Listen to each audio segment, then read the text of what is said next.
Dear students, हम पढ़ रहे हैं पब्लिक रेवेन्यू। पब्लिक रेवेन्यू में हमारा सब टॉपिक है नॉन टैक्स रेवेन्यू। कल हमने लास्ट लेक्चर में देखा था कि हमने इसे 5 सब उस में डिवाइड किया है: administrative revenue, commercial revenue, grants and gift, public borrowing, printing of new currency.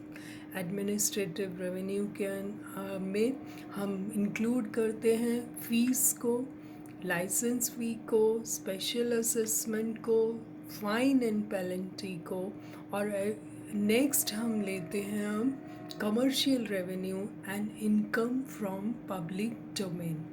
अब कमर्शियल रेवेन्यू में कौन कौन सी चीज़ें आती हैं हम देते हैं: ऑल दोज पेमेंट्स वी पे for the government produce commodities and services.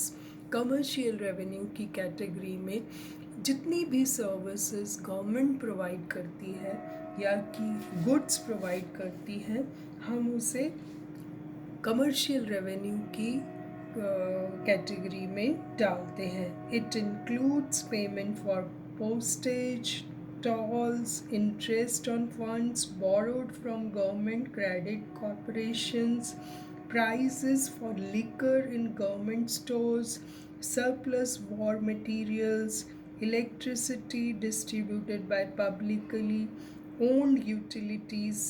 The basic character क्या है कि in return for payment the person concern receives a consumable commodity और सर्विस। तो अब जब भी हम गवर्नमेंट की सर्विस या कमोडिटी को अवेल करते हैं या कंज्यूम करते हैं, उससे जितना भी रेवेन्यू जनरेट होता है वो कमर्शियल रेवेन्यू की कैटेगरी में आता है। और one very important thing, that profit from public undertakings जो है वो भी इसी के, हम उसे भी इसी में मानते हैं।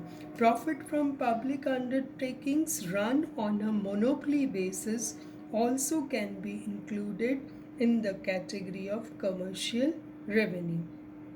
कैसे? क्योंकि जो भी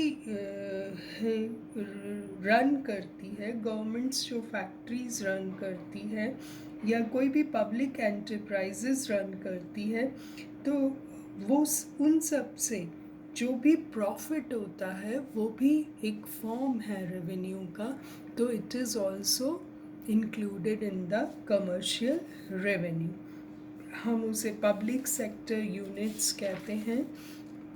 earnings from public enterprises, earnings of PSUs, जो आप अक्सर न्यूज़पेपर्स में पढ़ते हैं, PSUs जैसे कि BSN है, तो उससे जो भी प्रॉफिट मिलता है पब्लिक अंडरटेकिंग्स को, वो सब कमर्शियल रेवेन्यू की कैटेगरी में आता है। Income from public domain such as income from public property in land, building, mines, वो भी कमर्शियल रेवेन्यू का ही हिस्सा है।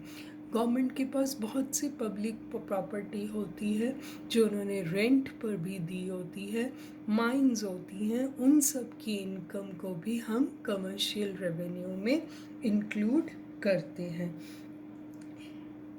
तो हमने देखा कि जो भी सोर्सेज हैं, अगर कोई सेल परचेज होता है पब्लिक प्रॉपर्टीज़ में, वो भी कमर्शियल रेवेन्यू की कैटेगरी में आता है। It includes only that part of public property which is reserved और यूज्ड बाय द स्टेट और leased to the private sectors, basically for fiscal purposes. However, revenue from public domain is not a major source of income in many countries in modern times.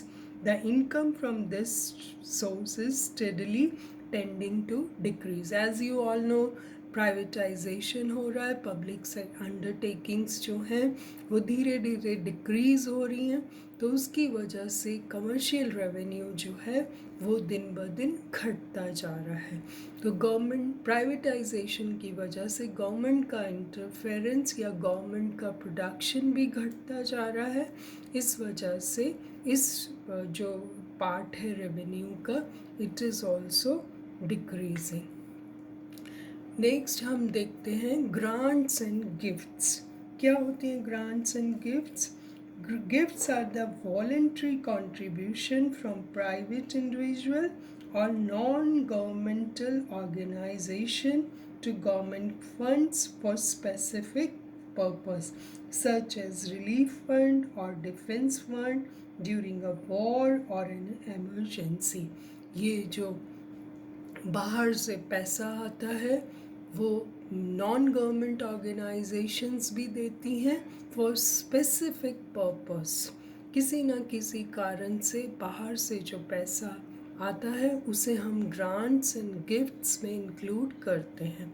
और वो जो fund बाहर से आता है, the government provides these funds to the people during a war और an emergency.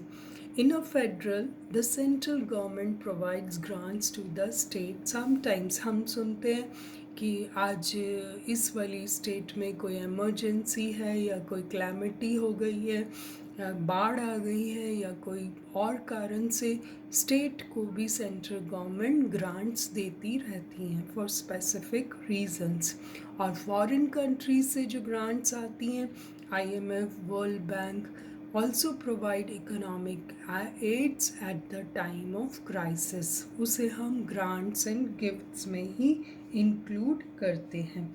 Gifts का देखें तो they have no specific place in modern revenue system except during national emergencies like war.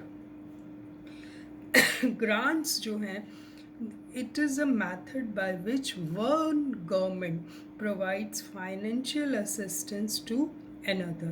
ये एक तरीका है, हम भी कई बार जिसे हम फॉरेन एड के नाम से जानते हैं, ये मिलिट्री एड भी हो सकती है, इकोनॉमिक एड भी हो सकती है।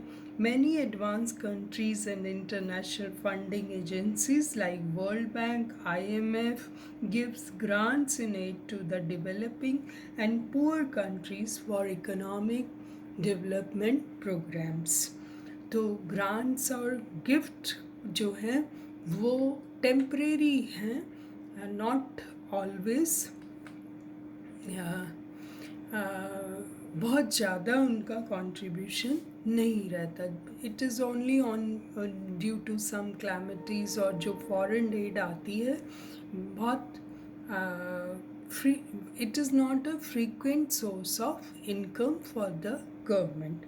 नेक्स्ट हम देखें तो पब्लिक बोरोइंग।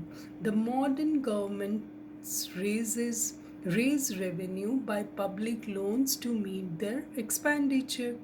तो मॉडर्न गवर्नमेंट्स का जो लोन्स लेने ही पड़ते हैं, बिकॉज आपने देखा कि पब्लिक एक्सपेंडिचर का एरिया जो है दिन ब दिन इतना वाइडर हो गया है, इसलिए रेवेन्यू से जब काम नहीं चलता तो पब्लिक बोरोइंग होती है। It can borrow from other countries also. This is a very popular method of raising revenue by public loans.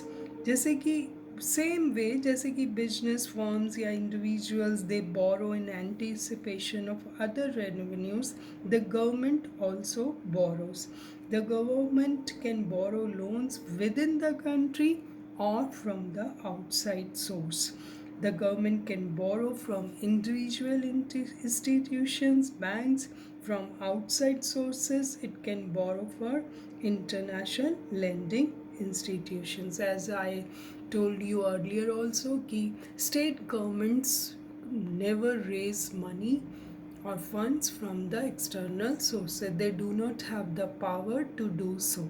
जबकि central government has the power to raise borrowings from the other countries or IMF or World Bank.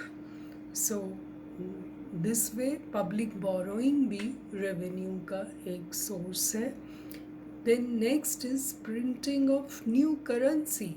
The government has the power, the central government in fact, to create new money. However, it is avoided as a source of revenue. जबकि ये एक last रह जाता है, otherwise it is avoided. Do you know why it is so? क्यों avoid किया जाता है? आप इकोनॉमिक्स के स्टूडेंट हैं, आप समझते होंगे कि अगर अनलिमिटेड न्यू मनी क्रिएट किया जाए और उसके बराबर मार्केट में प्रोडक्शन नहीं हो तो क्या होगा? डेफिनेटली इन्फ्लेशन हो जाएगा। This is very sensitive as it results in inflation.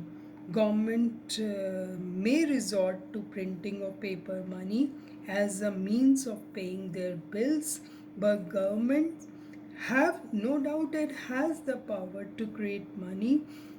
However, the printing of paper money is normally avoided. आप समझ गए होंगे, because it use is too easily abused. गलत काम में अगर ये पैसा क्रिएट किया और प्रोडक्टिव यूजेस में नहीं डाला तो डेफिनेटली क्या होगा? There will be, it is difficult to stop and run away. Inflation can easily hit the economy. Thus there are different, आपने देखा कि there are different sources of the income of the government. तो हम conclude करते हैं, हमने 5 sources देखे non tax revenue की कैटेगरीज में डिवाइड कर कर।